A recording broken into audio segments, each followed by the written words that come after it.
ओम शांति। हर की पौड़ी की गंगा और विद्या की देवी सरस्वती, इन दो वरदानों से स्वयं भगवान ने जिनको सजाया है, ऐसी ज्ञान की गंगा, ज्ञान की देवी आदरणीय राजयोगिनी शीलू दीदी जी हम सबके बीच में हैं। हम एक हाथ हिलाकर आपका स्वागत करते हैं, सत्कार करते हैं, अभिनंदन करते हैं। आप मुंबई महानगरी से निकले ईश्वर के अनमोल रतन हैं और मुंबई में ही आपको यह बाबा का ज्ञान बाल्यकाल से ही प्राप्त हुआ।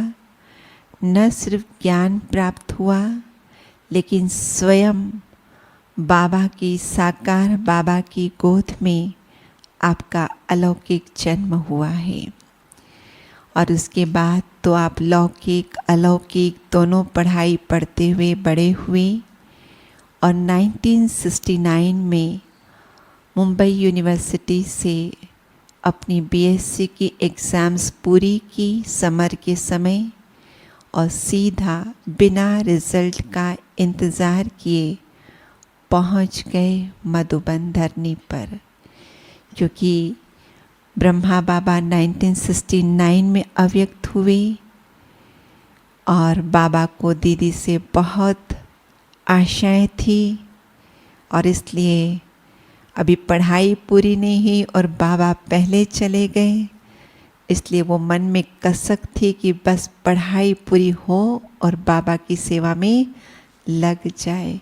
तो बिना रिज़ल्ट का इंतज़ार किए पहुंच गए मधुबन और टीचर्स ट्रेनिंग अटेंड की और टीचर्स ट्रेनिंग में तैयार होके बाबा ने आपको विविध सेवा स्थानों पर भेजा। वहाँ गए, जैसे कि आपके राजकोट में ही दीदी पहले आए, फिर बेंगलोर, हैदराबाद, नेपाल, अफ्रीका, मॉरिशस आदि आदि स्थानों पर बाबा ने आपको भेजा, जहां आपने खूब दिल लगाकर सेवा की। बाबा के सेवा केंद्र खोलने के निमित्त बने, बाबा के छुपे हुए रतन निकालने की आपने बहुत अपने प्रयास किए और उनको निकाला। और फिर 1976 में जब आप मधुबन में आते तो हर वर्ष थे, लेकिन 1976 का वर्ष आपके लिए एक टर्निंग पॉइंट रहा कि जिस वर्ष आपको ऑफ़र मिला मधुबन निवासी बनने का और आपने उस ऑफ़र को स्वीकार किया। परिणाम स्वरूप 1976 से आज दिन तक आप इस मधुबन धरनी में रहकर देश और विदेश में अपनी सेवाएं दे रहे हैं। अब तक आपने 75 से भी अधिक देशों का भ्रमण कर बाबा की सेवाएं की हैं। वर्तमान में आप राजयोग शिविर के डायरेक्टर हैं, एजुकेशन विंग के वाइस चेयरपर्सन हैं, पांडव भवन की भट्टियों के कोऑर्डिनेटर हैं और पांडव भवन में जो विदेशियों के प्रोग्राम चलते हैं उनके भी आप कोऑर्डिनेटर हैं और साथ साथ इंटरनेशनल स्पीकर हैं, इंटरनेशनल इंटरप्रेटर हैं। और इतना ही नहीं, हमारी जो मीडिया की सेवाएं अभी हम देख रहे हैं, 24 घंटे हमारी चैनल्स चल रही हैं, लेकिन जब शुरुआत हुई थी तो आप ही पहला स्पीकर थी। जी जागरण के माध्यम से ब्रह्मा कुमारीज़ को मीडिया में स्थान मिला और वो सेवाएं आज कहाँ तक पहुँच गई है वो हम सब जानते हैं। तो अनेक सेवाओं का फाउंडेशन में आपका रहने का बहुत बड़ा भाग्य रहा है। और इतना ही नहीं, बाबा से, मम्मा से, आदि रतन दादियों से जो पालना ली है, अब उस पालना का रिटर्न आप देते रहते हैं और इसलिए मधुबन में भल दादियाँ अव्यक्त हो गई हैं, लेकिन फिर भी आपसे सभी को वो दादियों की पालना की भासना मिलती रहती है। तो आज हम दीदी से वो प्यार वाली पालना भी अनुभव महसूस करेंगे और साथ साथ ज्ञान का डायरेक्शन भी, कि आज हमारा भट्टी का उद्घाटन है। तो भट्टी का लक्ष्य तो बहुत बड़ा है, संपन्नता की ओर बढ़ना है, लेकिन बड़े लक्ष्य पूरे होते हैं छोटे छोटे लक्ष्य पूरे करके। तो आज दीदी को हमने टॉपिक दिया है, ब्राह्मण जीवन में एक का क्या महत्व है, जो कल बाबा की मुरली में ये बार बार बाबा ने अंडरलाइन कराया। तो ब्राह्मण जीवन में एक का क्या महत्व है, इस पर मार्गदर्शन देते हुए दीदी भट्टी का लक्ष्य और उद्देश्य स्पष्ट करेंगे। तो सुनते हैं दीदी को। आदरणीय दीदी जी। शरीर का नाम इंदिरा बहन है। 1987 में घर बैठे ज्ञान मिला और 1998 में मधुबन बेहद घर से समर्पित जीवन की यात्रा आरंभ हुई। आरंभ के दिनों में हम ज्ञान सरोवर में रहे, इस पार्क ऑफिस में 5 वर्ष सेवाएं दी, जहां बाबा ने इस आत्मा को निमित्त बनाया एक पुस्तक लिखने की, जो इतनी मोटी है, जिसका नाम है मनोबल एवं मनसा सेवा, जो लिटरेचर में भी सेल होती है।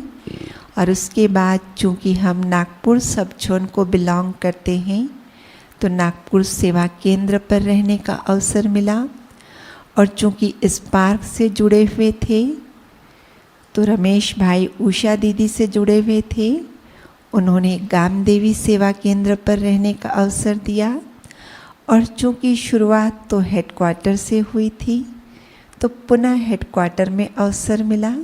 तो वर्ष 2009 से हम पांडव भवन में शीलू बहन के ग्लोबल ऑफिस में बैठते हैं और उनकी जो सेवाएं हैं उसमें अपना सहयोग देते हैं। ओम शांति।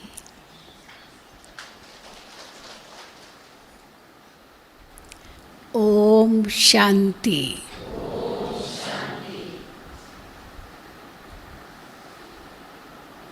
प्यारे बाप दादा के घर में, इस मधुबन स्वर्ग आश्रम में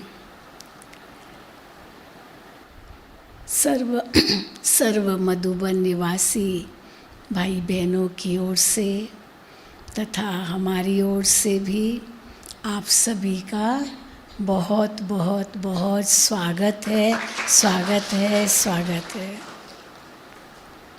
बहुत सुंदर मौका है आपको यहाँ 4 दिन भट्टी करने का। अभी 3 दिन तो बहुत गर्मी थी और आज समाचार है कि अभी मौसम में टेम्परेचर नीचे जाएगा, तो ज़रूर यहाँ माउंट आबू में बाहरी मौसम होगा। हाँ, आप लोग आए हो तो बाहरी मौसम ले आए हो। हाँ, तो बहुत अच्छा। बहुत राजकोट में भी गर्मी तो बहुत होगी ना, लेकिन यहाँ आप ठंडक महसूस करेंगे सवेरे सवेरे और शाम को खास। और जैसे बताया कि हमने अपनी समर्पित जीवन राजकोट से शुरू की। यहाँ जब भट्टी हुई, ट्रेनिंग हुई बहनों की बाबा के अव्यक्त होने के बाद 69 में, तो 1 महीने की ट्रेनिंग थी। हम सब कुमारियाँ अपने अपने घरों से आई थी और उस समय अव्यक्त बाप दादा ने कहा 1 मास की थियोरेटिकल ट्रेनिंग की है, अभी 1 मास की प्रैक्टिकल ट्रेनिंग करने कोई सेंटर पर जाओ। तो हमने राजकोट चुना और हम भारती दीदी ने मुझे पसंद किया उसी समय, क्योंकि सेंटर नया नया राजकोट में खुला था 69 में। और उनको भी हैंड की ज़रूरत थी, तो भारती दीदी मुझे राजकोट लेके गई थी। उस समय हमको याद है, पता नहीं वहाँ के कोई है उस समय 69 के, 53 साल हो गए उसको, 69। इस समय तो कोई नहीं, लेकिन वो एक थे अपने भाई जो आइसक्रीम वाले, क्या मोल जी भाई, हाँ अभी तो है शरीर में, शरीर छोड़ दिया। तो मूल जी भाई बाबा के बहुत अनन्य रत्न थे। किसने देखा था मूल जी भाई को? बस आप दोनों ने देखा था। अच्छा, सब उसके बाद आए हैं।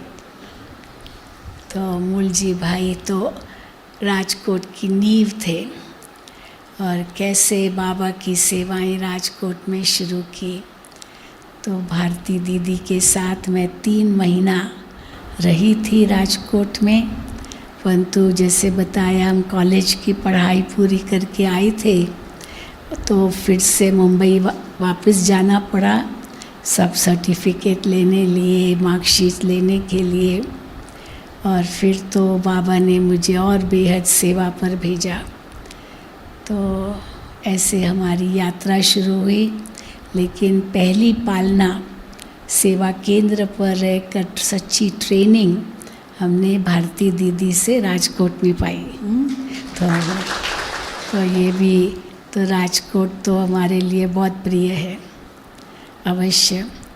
और वहाँ वो सबसे पहली शिविर कराई थी मैंने राजकोट में, उससे भी बहुत भाई बहनें निकले थे, जो नलनी बहन, ये सब ना जो अहमदाबाद में है अभी, ये सब कौन जी, वीरबाला बहन, ये सब बहुत जो पुराने जो राजकोट के हैं, वो सब उसमें उसी समय निकले थे।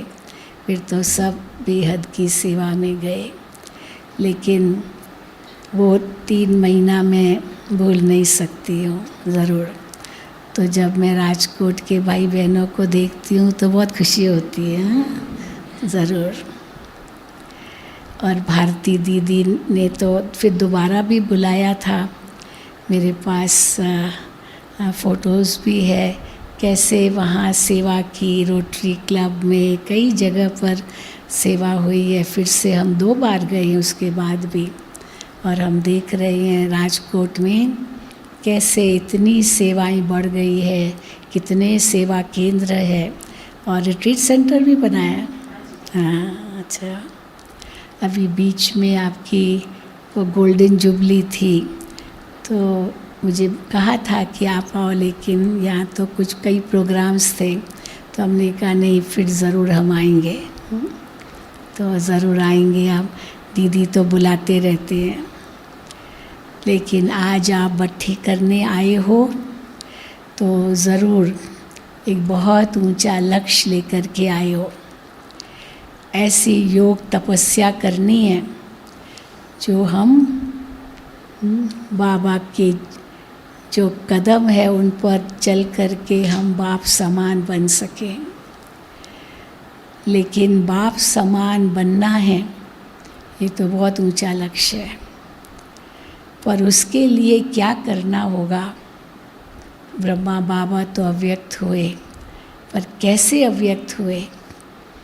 बाप शिव बाबा के इतने आज्ञाकारी, वफादार, फरमान बरदार रहे, जो बाप शिव बाबा ने कहा एक तुरंत रूप उन्होंने उसका पालन किया, एक धक से त्याग किया, धक से उनको वैराग्य आ गया। तो वो तो ब्रह्मा बाबा एक एग्ज़ाम्पल थे, लेकिन हम सबको वैसे ही फॉलो तो करना ही है। परंतु आज का जो विषय हमने चुना है, एक का महत्व। कल बाबा की मुरली सबने सुनी? जिन्होंने नहीं सुनी हाथ उठाए। कल की मुरली, अव्यक्त मुरली सबने सुनी, जिसमें बाबा ने कहा तपस्या का फाउंडेशन है बेहद का वैराग्य। तो बेहद का वैराग्य जब होगा तभी तपस्या कर सकेंगे, और बेहद का वैराग्य माना ही एक को महत्व देना। भक्ति मार्ग में तो अनेकों को याद करते हैं, इसलिए व्यभिचारी भक्ति मानी गई है।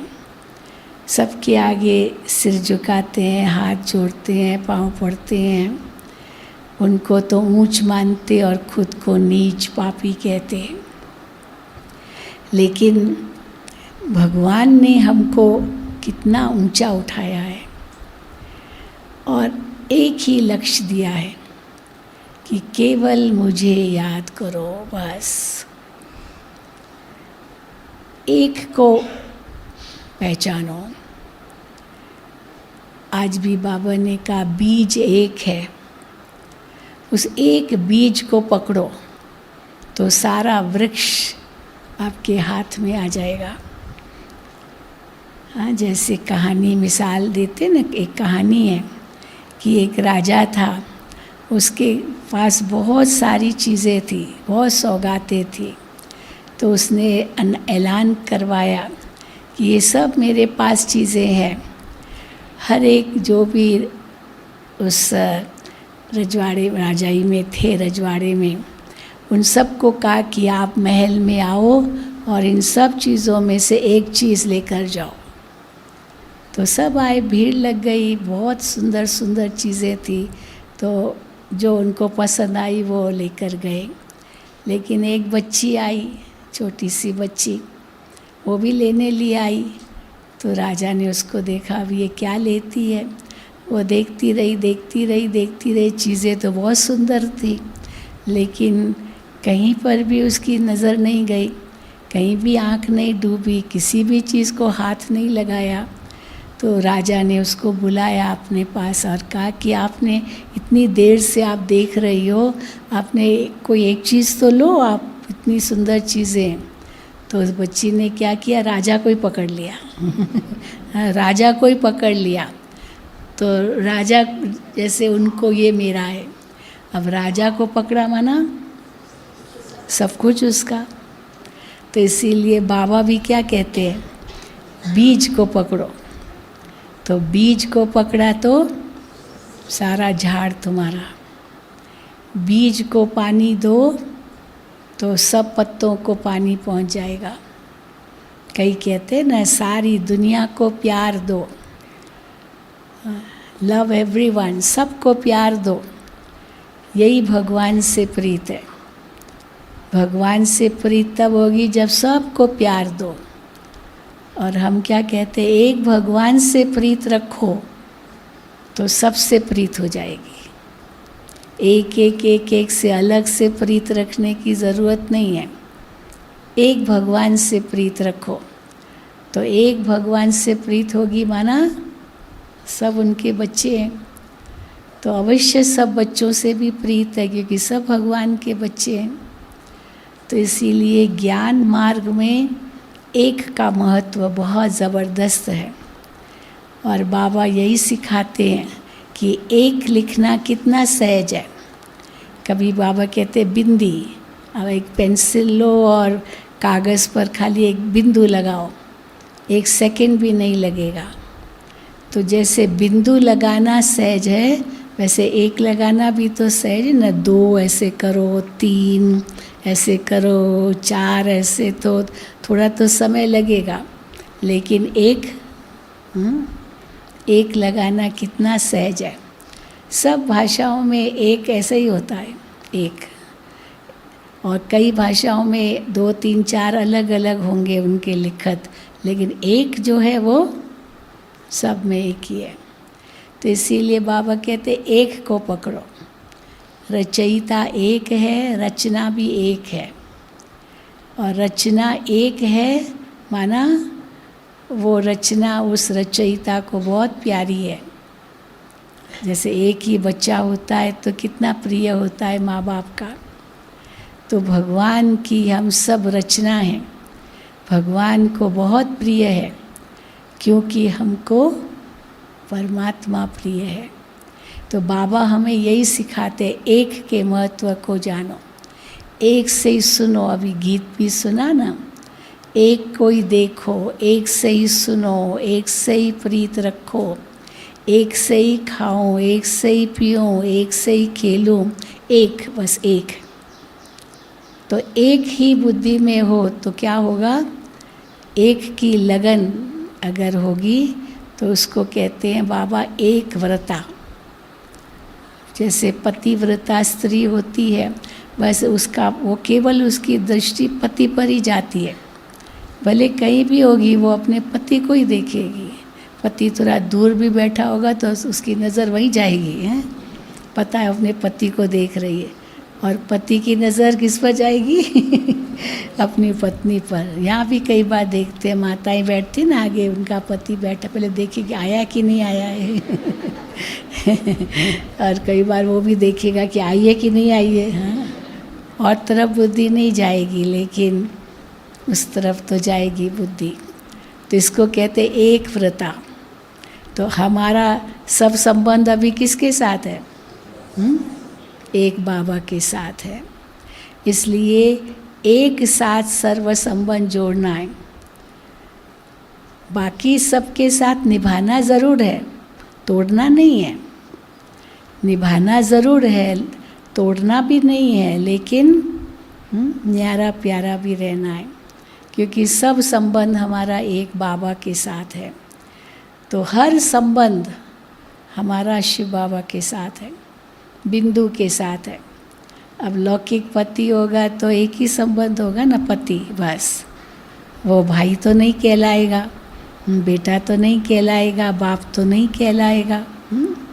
एक भाई था, वो अपना वो जब भी भाषण करता था तो पहले कहता था मेरे प्यारे भाइयों और बहनों, तो उसकी पत्नी भी सभा में बैठी होती थी।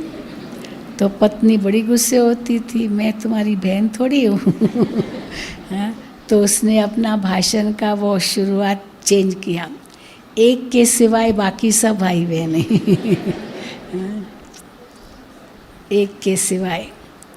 लेकिन हम थोड़ी ऐसे कहेंगे क्या? हाँ, तो मेरे प्यारे भाइयों और बहनों, तो सब हमारे भाई बहन हैं, क्योंकि हम सब एक पिता के बच्चे हैं। आत्मा के नाते भाई भाई और ब्रह्मा बाबा के बच्चे होने के नाते भाई बहन। तो आज कल भी बाबा ने मुरली में कहा कि चाहे कोई कितनी भी ग्लानि करता हो हमारी, तुम लोग ऐसे हो, तो क्या कहेगा, तुम ब्रह्मा कुमारी ऐसे हो, तुम ब्रह्मा कुमार ऐसे हो। तो ब्रह्मा का तो नाम लेते हैं ना भले और कैसे भी ग्लानि करे, लेकिन ब्रह्मा का नाम लेते हैं। तो ये भी कितनी बड़ी बात है कि ब्रह्मा का नाम लेते, तुम ब्रह्मा कुमारियाँ, तुम ब्रह्मा कुमार ऐसे। तो ब्रह्मा बाबा को वो भी याद करते हैं। तो हम सब ब्रह्मा की संतान हैं, हम सब उनके बच्चे हैं। और बाबा कई बार कहते, देखते भी हैं ब्रह्मा कुमारियाँ, तो भी उनको समझ में नहीं आता ये ब्रह्मा कुमारी क्या होता है। ब्रह्मा तो शब्द भूल जाता है, ब्रह्म ही कह देते हैं, ब्रह्म कुमारी। अब ब्रह्म की तो कोई कुमारी होती नहीं है, होती है क्या? ब्रह्म तो महतत्व है, लेकिन ब्रह्मा और ब्रह्म में वो का अंतर भी नहीं समझते। फिर कई कह देंगे अहम ब्रह्मास्मि, तो वो समझते ये ब्रह्म की कुमार कुमारियाँ हैं। तो क्योंकि परमात्मा कौन है उसकी पहचान नहीं है। या तो फिर कह देंगे जो आपका इष्ट है उनको याद करो, कोई राम को याद करेगा, कोई कृष्ण को याद करेगा, कोई हनुमान को याद करेगा, कोई गणेश को याद करेगा, कोई देवी को याद करेगा। लेकिन परमात्मा एक है जो सबसे ऊंचा है, उसको तो जानते ही नहीं। और हम बच्चों ने उसको जान लिया है। कई कहते हैं ना हम लोगों को, ब्रह्मा कुमारियाँ आप लोग भगवान को नहीं मानते हो क्योंकि पूजा पाठ नहीं करते हैं। कोई यहाँ पूजा का उस रूप से तो सामग्री नहीं है, तो इसलिए अभिषेक करना, चलो शिव को ही मानते हैं पर वो अभिषेक करते हैं शिवलिंग पर, वो भी हम नहीं करते हैं। तो कई समझते ना कि आप लोग तो नास्तिक हो, आप लोग भगवान को नहीं मानते हो। तो हम क्या कहते हैं, हम मानते तो क्या, हम उनको जानते भी हैं, हम उनको पहचानते भी हैं, उनको हम याद भी करते हैं और उनसे वर्षा भी ले रहे हैं। आप लोग कहते हो मानते नहीं, हम तो उनसे बहुत आगे हैं, हाँ? ऐसे कहते हैं ना। तो क्यों कहते हैं? क्योंकि हम अधिकार से कहते हैं कि हमने उनको पहचाना है। तो क्यों नहीं मानेंगे? कई कहते आप शास्त्रों को नहीं मानते हो, तो परसों भी बाबा ने कहा कि शास्त्रों को कैसे नहीं मानते, हम देख रहे हैं है तो मानेंगे ना। कोई चीज़ है दिखाई दे रही है तो मानेंगे कैसे नहीं। अब कोई कहे कि आम को हम नहीं मानते, पर आम कोई ला कर दे तो हम कहेंगे क्या आम को हम मानते नहीं, है ना सामने आम। तो शास्त्र तो है, जानते हैं हम, मानते हैं कि है ये शास्त्र, ये द्वापर कलयुग में है। लेकिन अब हमको भगवान ने उनका सार बता दिया है। तो इसीलिए जब हम एक कहते हैं तो एक के महत्व को अगर समझना है तो एक से ही प्रीत रखो, क्योंकि अनेकों से प्रीत होगी तो फिर वो एक खिसक जाएगा। इसीलिए बाबा कहते हैं पारे के समान है बाबा की याद। पारा देखा है आप लोगों ने? मर्क्यूरी कहते हैं पारा। हाँ, वो थर्मामीटर में पारा होता है, वो ये पारा ऊपर जाता है नीचे आता है। तो अगर आप हम लोग, मैं साइंस की विद्यार्थी रही हूँ, तो पारा हम हाथ लगाने की कोशिश करते थे तो वो गोल गोल माना गोल हो जाता था। लिक्विड भी नहीं था, सॉलिड भी नहीं, सेमी सॉलिड। तो उसको जैसे पकड़ने जाओ खिसक जाएगा। हाँ, किसने नहीं देखा है पारा? सबने देखा है, पारा देखा है सबने। तो आप बस उसको पकड़ने की कोशिश करो, खिसक जाएगा। पकड़ने में नहीं आता है, हाथ में नहीं आता है। तो इसी प्रकार बाबा की याद भी पारा की तरह है। क्यों? क्योंकि वो निराकार है। साकार को तो समझना तो बहुत सहज है, साकार दिखाई देता है। तो फिर कई बच्चे कहते बाबा साकार तो दिखाई देता, उनको याद करना तो सहज है, पर निराकार को कैसे याद करें? तो बाबा कहते हैं तुम भी तो निराकार हो ना, तुम भी तो निराकार हो, तो तुम अपने आप को कैसे पहचानते हो? तुम भी तो निराकार हो। पर हम समझ सकते हैं कि हाँ मैं आत्मा हूँ, देख रही हूँ, सुन रही हूँ, तो अवश्य मैं आत्मा इस देह से न्यारी हूँ, ये शरीर तो साधन है। तो जैसे आत्मा हम समझते हैं मैं हूँ, तो परमात्मा को भी पहले समझना होगा, फिर उनसे सर्व संबंध जोड़ते हैं हम। कैसे संबंध जोड़ते हैं? क्योंकि निराकार से सब संबंध जोड़ना है, साकार से तो सब संबंध जोड़ नहीं सकते, एक ही संबंध होगा। चलो दो संबंध होंगे, दो बहनें होगी, वो देरानी जेठानी भी बन जाती है ना। कई बार दो भाइयों से उनका विवाह होता है एक ही घर में, तो देरानी जेठानी भी बन गई और बहनें तो है ही है। पर चलो कितने भी दो तीन संबंध भी हो, लेकिन सर्व संबंध तो किसी एक से तो हो ही नहीं सकते। और यहाँ हम क्या कहते हैं? सब संबंध एक के साथ, और उसको कहते हैं एक व्रता। एक व्रता होंगे तब केवल एक को ही देखेंगे। और कैसे देखना है? क्योंकि मैं अपने आप को भी इन आँखों से तो देख नहीं सकती, लेकिन समझ सकती हूँ।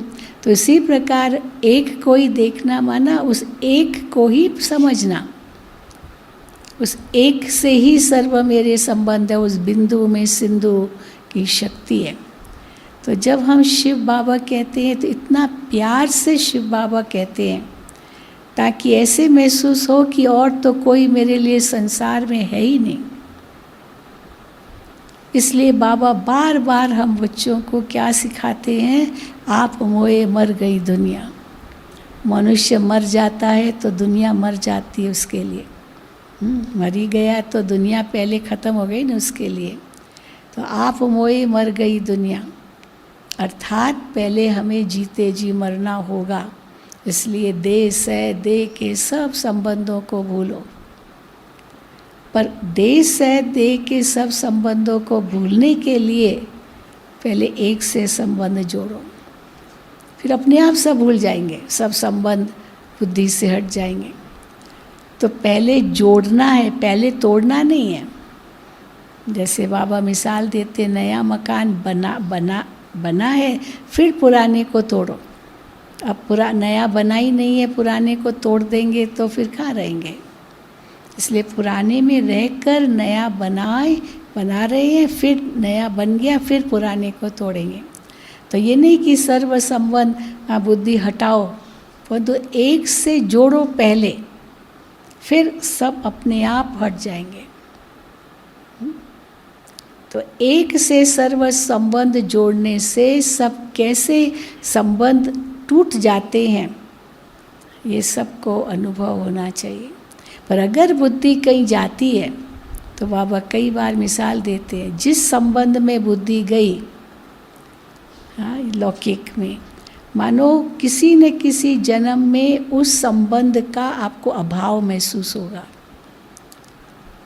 और इस जन्म में सब संबंध बाबा से जोड़े तो 84 जन्म आपको कोई भी लौकिक संबंध का अभाव महसूस नहीं होगा।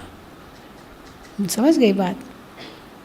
मेरे माता पिता, बंधु, सखा, स्वामी, सद्गुरु, साजन, बच्चा बाबा कहते हैं।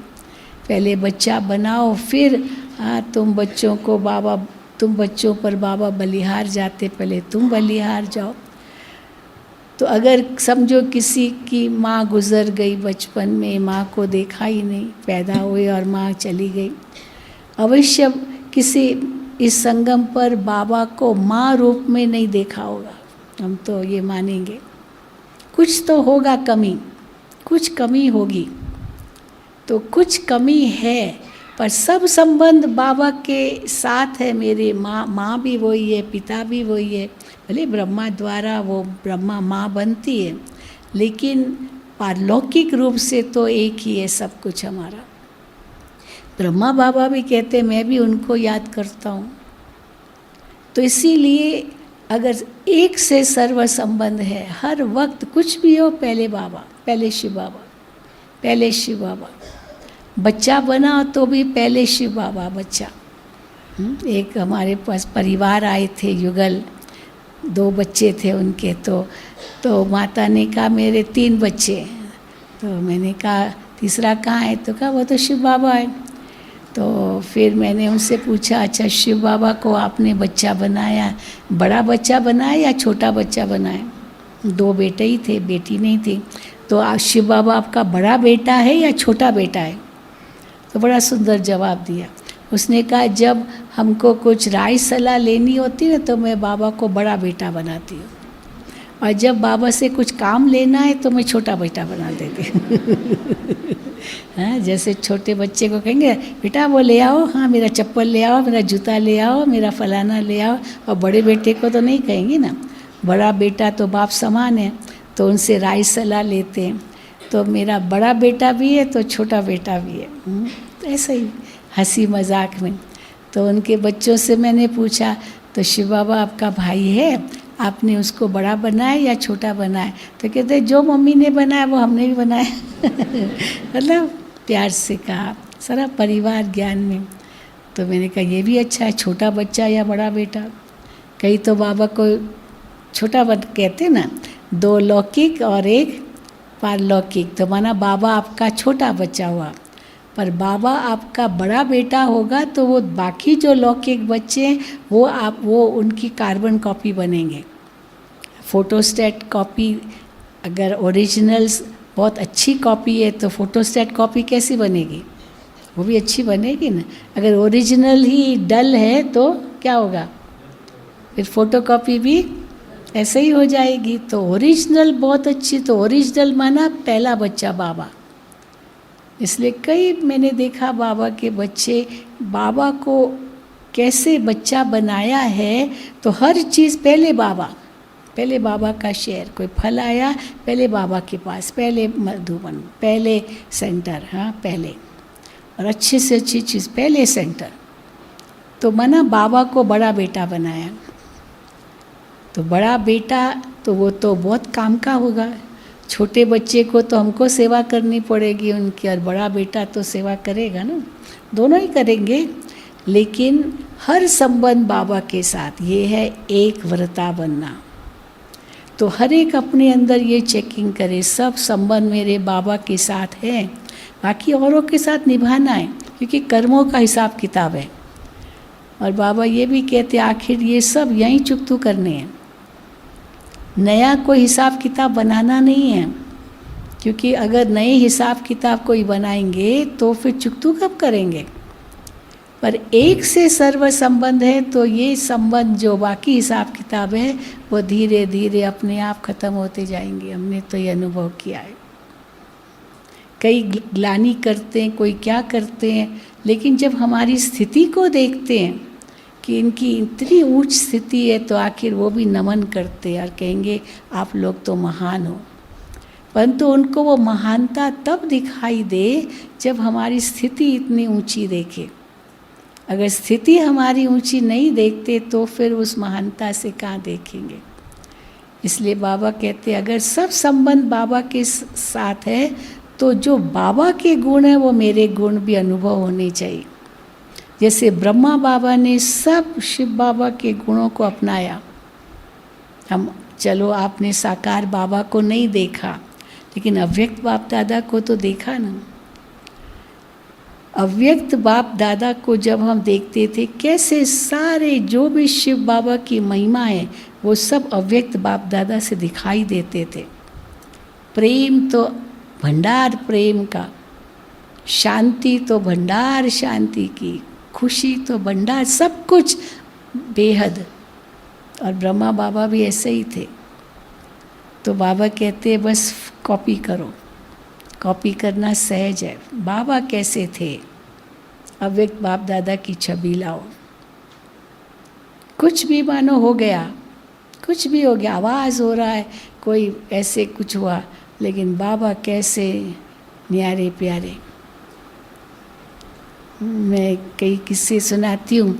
कल भी जैसे बाबा की मुरली में था, तो बाबा की मुरली शाम को चली और सवेरे संतरी दादी ने शरीर छोड़ा। संतरी दादी हमारी बहुत प्यारी दादी थी, ओरिजिनल शुरू की भाऊ विश्व किशोर की लौकिक में युगल थी, और बाबा की लौकिक में उनके भाई का बेटा था विश्व किशोर भाऊ, उनकी युगल थी। और तो जैसे बाबा समर्पित हुए वो दोनों ही समर्पित हुए, और वो बस एक बाबा दूसरा न कोई।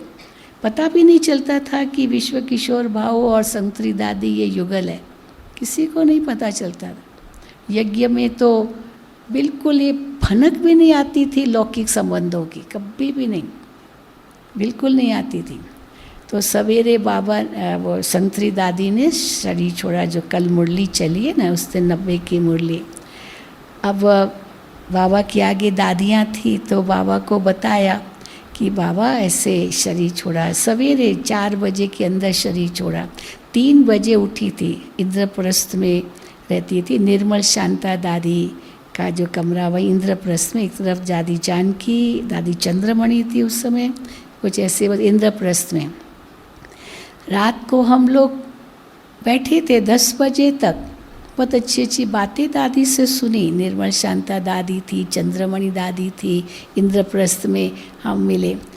लेकिन सवेरे 3 बजे वो उठी है, हमेशा उठती थी, लेकिन 3 बजे उठने के बाद फिर थोड़ी लेटी। अब 4 बज गए, अभी तक उठी नहीं। तो जो उनको संभालती थी उसने कहा मैं अभी तक नहीं उठी है, शायद तबीयत ठीक नहीं थी तो लेटी होगी। तो फिर जैसे गई और हिलाया तो वो तो है ही नहीं, किस समय शरीर छोड़ा पता नहीं। तो सवेरे उठने की तो आदत ही थी वैसे भी, तो वो नींद में या लेटी होगी और आत्मा उड़ गई। तो ये बाबा को समाचार शाम को दिया कि बाबा ऐसे संतरी दादी गई। तो बाबा ने कहा अच्छा है, अच्छा है, अच्छा है माना हाँ। कैसे उनका पाठ समाप्त हुआ, और वो इतनी प्यारी प्यारी थी जो बात मत पूछो। हम दूसरा मिसाल देते हैं कि एक कैसे हमारी विदेश की बहन थी, सैली नाम था। तो वो यहाँ मधुबन में, मतलब विदेशी जैसे आते हैं वो भी आई थी। तो यहाँ बहुत बीमार हो गई, उनको वैसे भी तकलीफ़ थी, दमा की तकलीफ़ थी, तो बीमार हो गई, निमोनिया हो गया। तो एडमिट थी हॉस्पिटल में, ठंडी भी बहुत थी, अपना ध्यान इतना दिया नहीं होगा, तो एडमिट थी। तो लेकिन वो धीरे धीरे तबीयत और बिगड़ती गई। और 18 जनवरी के दिन शाम को बाबा आए हुए थे शांतिवन में, और यहाँ ग्लोबल हॉस्पिटल में उसने 7:30 बजे शरीर छोड़ा। अब उसी समय निर्वैर भाई ने बाबा को ये समाचार सुनाया, बाबा सैली गई, सैली उसका नाम था, सैली गई। बाबा को बताया तो था सीरियस है, तो बाबा सैली गई। तो बाबा ने उसी समय एक जैसे कुछ सेकंड बिल्कुल शांत हुए, बाबा ने कहा गई नहीं आई। समझ गए? आई माना बाबा के पास तो गई हमारे से के लिए कहेंगे गई, पर बाबा के लिए आई। तो उसने कहा गई नहीं आई। अब क्या कहेंगे, वो तो कितना वो कहा कि भाई जैसे गई, माना हम लोग क्या सोचते ये गई, पर बाबा के लिए तो गई शब्द है ही नहीं, क्योंकि बाबा के लिए तो सब आत्माएं है। और वतन में गई, बाबा के पास तो पहुंची, वतन में गई, उनका है ना ठिकाना बाबा के पास। तो ये जैसे बाबा की वो अवस्था थी, हमारी ऐसी अवस्था है, कोई आश्चर्य भी न लगे। मुझे याद है कुछ साल पहले की बात है, एक हमारे वरिष्ठ भाई थे, तो अचानक वो जा रहे थे, बेंगलोर जा रहे थे, तो भोली दादी से मिले, और भोली दादी से मिले और टोली वगैरह कुछ ले रहे थे। तो वो एक किचन में खड़े थे, लेते लेते मतलब बात करते करते अचानक भोली दादी के कंधे पर ही उनका सिर गिरा, और एकदम वो उसको पकड़ा और उसको ले गए कमरे में। तो उसी समय डॉक्टर को बुलाया, तो जैसे डॉक्टर को बुलाया तो डॉक्टर ने कहा ये तो गया, मतलब हार्ट फेल कम्प्लीटली। तो वो भाई जो डॉक्टर को लाया था वो तो आश्चर्य खाने लगा। डॉक्टर ने कहा आश्चर्य क्यों खाते हो, हर एक को एक दिन मरना है क्या? आश्चर्य क्यों खाते हो, हर एक को मरना है एक दिन, आप भी जाएंगे हम भी जाएंगे। डॉक्टर ज्ञान दे रहा है, डॉक्टर उसको ज्ञान दे रहा है। तो देखो आप सोचो कि आखिर तो सबको जाना है ना, और सबको बाबा के पास जाना है। हमारी दादियाँ अव्यक्त हो गई तो हम सब भी तो जाएंगे ना। इसलिए बाबा बेहद का वैराग्य सिखा रहे पहले से। कल भी बाबा ने कहा जो जिनके अंदर बेहद का वैराग्य होगा वो तो सहज वापस जा सकेंगे, पर जिनको नहीं होगा उनके लिए मेहनत लगेगी, क्योंकि मन से त्यागना ये मेहनत का काम लगेगा। और हमारे लिए एक सेकंड में न्यारे हो सकते हैं, एक सेकंड में न्यारे। हाँ, मुझे अनुभव है एक सेकंड में न्यारा होने का। हमारा एक बहुत बड़ा एक्सीडेंट हुआ था, बहुत बड़ा एक्सीडेंट, ज़बरदस्त एक्सीडेंट था। हम पालनपुर से आबू आ रहे थे, शाम का समय था। हम पीछे 3 बहनें बैठी थी और आगे 2 भाई बैठे थे।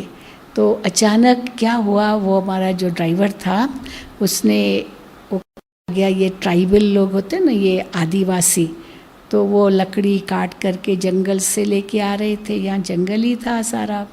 तो वो सिर पर लकड़ियों का ढेर था और अचानक आ गया। रास्ता बिल्कुल साफ था, कोई नहीं था, और अचानक वो छोटा सा एक पहाड़ था और उसमें से आगे आ गया और हमारी गाड़ी आई, पहुंच गई। तो हमारे ड्राइवर ने बहुत ज़ोर से ब्रेक लगाई, लेकिन ब्रेक क्या लगी पता नहीं, पर एक्सल जैसे टूट गया और वो व्हील को ऐसे घुमाया ताकि साइड में हो सके, उसको बचाने के लिए कोशिश की, लेकिन उसका पैर आ गया व्हील के नीचे, चक्कर उसके नीचे, और जो उसके वो लकड़ियाँ थी ना सिर पर, वो सब उछल करके हमारी गाड़ी की स्क्रीन पर आ गए।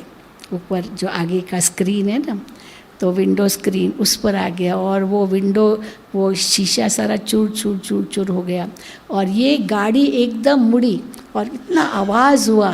और आवाज़ क्या हुआ, तो उस समय वो खाई थी एक, वो गाड़ी खाई में जा सकती थी, एक पिलर था, उस पिलर को लग सकती थी मानो, क्योंकि जोर से घुमाया और वो तो गिर गया।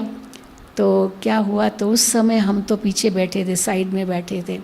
अब अचानक जैसे हुआ तो मैंने उस समय बाबा को कहा, बाबा हम आ रहे हैं, हम आ रहे हैं। हाँ, बस बाबा की याद, हम आ रहे हैं।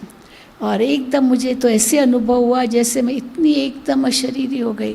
बिल्कुल अशरीरी हो गई, जैसे हार्ट बीट भी सब बंद हो गया, बस हम आ रहे, एकदम लाइट हो गई। अब उसी समय जैसे ये मुड़ी ना गाड़ी, तो वो जो बीच में बहन बैठी थी वो तो दुबली पतली थी, तो वो तो सीट के नीचे ही चली गई, और जो उस तरफ बैठी थी वो मोटी थी, वो मेरे ऊपर आकर के गिरी वो मेरे ऊपर आकर के गिरी, लेकिन हमको तो, मैं इतनी अशरीरी हो गई, मुझे तो कुछ पता ही नहीं। और फिर जब आँख खोली तो हम तो जिंदा थे तो परंतु न वो पिलर को लगी और न ही खाई में गिरी, वहाँ पर वो झाड़ियाँ थी, और वो झाड़ियों पर वो गाड़ी जा कर के झाड़ियों पर ऐसी लेट गई, धीरे धीरे झाड़ियों पर जाके लेट गई, और हम सब इतने सुरक्षित थे, एक खरोच भी नहीं आई। जैसे बाबा ने हम लोगों को, हाँ, जैसे वो अपने हाथों में ले लिया। तो नेक्स्ट डे बाबा आने वाले थे, अव्यक्त बाप दादा, तो हम जो 5 जने थे, अपना ही भाई था जो गाड़ी चला रहा था, तो हम 5 जने थे और हम सब अव्यक्त बाप दादा के पास गए। तो बाबा ने हम बच्चों को देखा और बाबा ने कहा कि आप सबका हिसाब किताब उस आत्मा को जाके लगा। अब उनको समझ में नहीं आया क्या मतलब इसका, यानी हम लोगों को कुछ नहीं हुआ, और उस आदमी की, उसको पैर में वो पाँव टूट गया, और फिर उसको तो हॉस्पिटल ले गए, उसका ब्रेन को लगा, बेहोश हो गया। फिर तो पता, फिर कहते हैं कि हॉस्पिटल में उसकी डेथ हो गई, तो केस बना, बहुत कुछ हुआ, और हमको भी जाना पड़ा, ये कोर्ट में जाना पड़ा साक्षी होने, क्योंकि हम तो पीछे बैठे थे, लेकिन वो तो फिर जल्दी ख़त्म हो गया। लेकिन कहने का भाव है, बाबा ने कहा आप सबका हिसाब किताब उस आत्मा को जाके लगा, ये बाबा के शब्द थे। पर हमने समझा नहीं इसका मतलब कि उसको और कैसे हिसाब किताब लगा, क्योंकि हम लोगों को कुछ नहीं हुआ, गाड़ी तो चूर हो गई। कोई देखता गाड़ी को तो उसको ऐसे लगता कोई ना कोई ने इसमें कोई ना कोई मर गए होंगे, लेकिन कुछ भी नहीं हुआ। अब ये भी बाबा की कमाल थी। पर मैं क्यों ये बता रही हूँ, क्योंकि उस समय बाबा याद आए और कुछ याद ना आए, बस एक, वो एक ही याद आए, एक के सिवा और कोई बुद्धि में ना आए। पर उसके लिए क्या चाहिए, क्या चाहिए उसके लिए? बहुत काल का अभ्यास चाहिए, बहुत काल का अभ्यास, अशरीरी बनने का अभ्यास। और अशरीरी बनना माना पहले एक व्रता बनना। एक व्रता बनते तब अशरीरी बन सकते हैं। अगर एक व्रता नहीं है तो अशरीरी भी नहीं बन सकेंगे। और बहुत काल का अभ्यास अशरीरीपन का होगा, तब हम एवर रेडी कहला सकेंगे। क्योंकि अचानक बाबा कहते कुछ ना कुछ होगा, अचानक होगा, सब अचानक होना है। तो अचानक होने लिए तो हर वक्त तैयार रहना पड़ेगा, और हर वक्त तैयार रहने लिए हर वक्त अशरीरी बनने का अभ्यास चाहिए। इसीलिए एक व्रता होना बहुत ज़रूरी है। फिर एक व्रता के साथ साथ एक का दूसरा कौन सा शब्द है? बाबा कहते एकाग्रता। मन बुद्धि की इतनी एकाग्रता हो, उसके लिए फोकस हमारा बहुत सही होना चाहिए। जैसे बाबा को लगन लग गई ना, मुझे संपन्न बनना है, मुझे संपूर्ण बनना है। आज भी बाबा की मुरली में था कि जैसे ब्रह्मा बाबा को बताया गुलजार दादी ने कि आपका संपूर्ण स्वरूप वतन में है, तो बाबा को क्या बुद्धि में, बस मुझे संपूर्ण बनना है, मुझे संपूर्ण बनना है। तो कैसे बाबा अशरीरी हो जाते थे? संपूर्ण बनना है, एक के सिवाय और कोई नहीं, बस एक की लगन और एकदम मन इतना एकाग्र। जो बाबा जब एकाग्र मन होता था तो कैसे बाबा कहीं भी नहीं बुद्धि जाती थी। हम तो दादियों को देखते थे, दादियों को, जब दादी बैठती थी योग में, बस कितना भी आवाज़ हो लेकिन दादी का ध्यान कभी नहीं जाता था। अब ऐसी एक व्रता हो, एक की लगन हो, इतनी एकाग्रता हो, इकोनॉमी हो, ये सब एक का पाठ पक्का होगा तो अवश्य हम अपने मन बुद्धि को इतना स्थिर कर सकेंगे जो हर परिस्थिति में हम सहज ही स्थिर बन कर के एक बाबा की लगन में रहेंगे। फिर जो बाबा को कराना है कराएंगे, हम तो बाबा को समर्पित हैं। चलो, तो सदा एक का पाठ पक्का रहे। तो एक से मिलते हुए कितने शब्द हैं, वो अगर सदा याद रखेंगे तो बस एक की ही लगन में होंगे। एक एक, हाँ कुछ भी हो एक। यहाँ से ये एक का पाठ इतना पक्का करके जाओ जो और कोई याद आए ही नहीं। उनकी ही याद हो, उनके साथ ही बैठो, खाओ पियो, बस मेरा तो एक शिव बाबा, दूसरा ना कोई। बीच में बाबा की एक मुरली चली थी, भक्ति मार्ग में भी हमने यही भगवान को कहा, आप जब आएंगे तो हम आप पर वारी जाएंगे। फिर जब बाबा के बने तब भी बाबा को यही वायदा दिया कि मेरा तो एक शिव बाबा, दूसरा न कोई। तो भक्ति मार्ग में भी वायदा किया, ज्ञान मार्ग में भी वायदा किया, तो वायदा निभाओ। बाबा याद दिला रहे हैं, वो वायदा निभाओ। तो बाबा वायदा याद दिला रहे हैं, फिर खुद भी वायदा कर रहे हैं, बच्चे तो मुझे याद करोगे तो मैं तेरे सर्व पापों से तुझे मुक्त कर दूंगा। तो भगवान का वायदा भी याद हो। तुम हिम्मत रखो तो मदद मिलेगी। पर हम लोग कभी कभी क्या करते, बाबा मदद नहीं करता, हिम्मत रखो तो मदद क्यों नहीं मिलेगी। तो पहला कदम किसका होना चाहिए, हमारा या बाबा का? हाँ बिल्कुल। अगर हमारा एक कदम है तो बाबा के 100 कदम है। पर कई कहेंगे बाबा हिम्मत भी आप ही दो, मदद तो करो पर हिम्मत भी आप ही दो। तो बाबा कहेगा पहला कदम तो आपका होना चाहिए ना, तभी तो बाबा मदद करेंगे। आप कदम पर कदम रखो तो बाबा मदद करेगा। एक क्रिश्चियनिटी के अंदर एक कहानी आती है, वो खास करके जो उनकी सेमेट्रीज़ है ना, जहाँ दफनाते हैं क्रिश्चियन लोग, तो वहाँ बाहर लिखा रहता है। तो वो कहानी क्या बताते हैं कि एक भक्त था, वो ईश्वर को कहता था, हे भगवान मुझे हर वक्त आप मदद कीजिए, मदद कीजिए। तो भगवान ने कहा कि आप मेरे कदम पर चलो, मेरे कदम पर कदम रखो तो तुमको मदद मिल जाएगी।